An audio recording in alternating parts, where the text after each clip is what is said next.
ஆச்சி அதிரசமா விடுங்க, கையில தட்டி சூடான எண்ணெயில பொரிச்சா அதிரசம் ரெடி.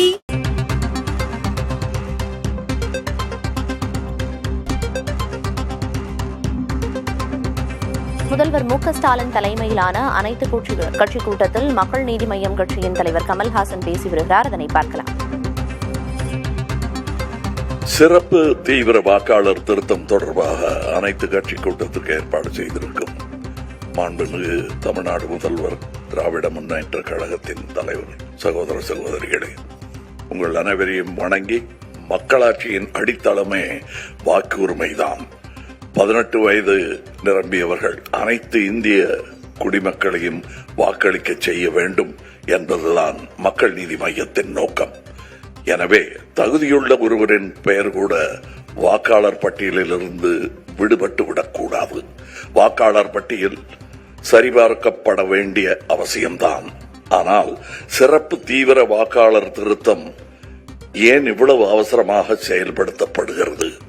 இந்த அவசரத்தினால்தான் பீகாரில் 65 லட்சம் வாக்காளர்களின் பெயர்கள் பட்டியலில் இருந்து நீக்கப்பட்டு அவர்கள் வாக்களிக்கும் உரிமையை இழந்துள்ளார்கள்.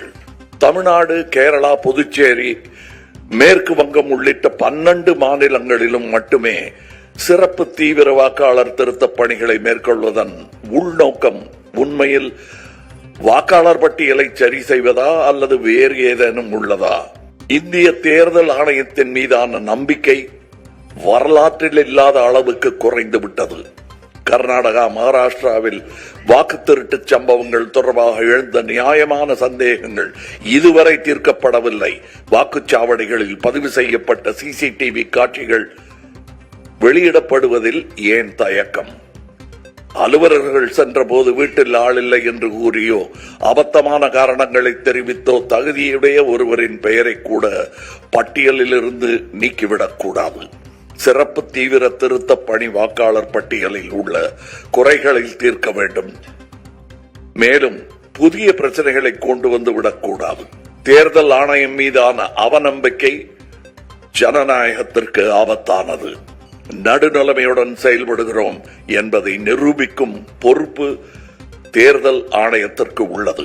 எனவே அவசர கோலத்தில் சிறப்பு தீவிர வாக்காளர் திருத்த பணிகளை மேற்கொள்ளாமல் நிதானமாகவும் முழுமையாகவும் இப்பணியை 2026 தமிழ்நாடு சட்டமன்ற தேர்தல் முடிந்த பிறகு மேற்கொள்ள வேண்டும் என்பதே மக்கள் நீதி மய்யத்தின் நிலைப்பாடு. எஸ்ஐஆருக்கு எதிரான கருத்தை அனைத்து கட்சி கூட்டத்தில் மக்கள் நீதி மய்யம் கட்சித் தலைவர் கமல்ஹாசன் பதிவு செய்திருந்தார். அதனை பார்த்தோம். ஆச்சி அதிரசமா விடுங்க, கையில தட்டி சூடான எண்ணெயில பொரிச்சா அதிரசம் ரெடி.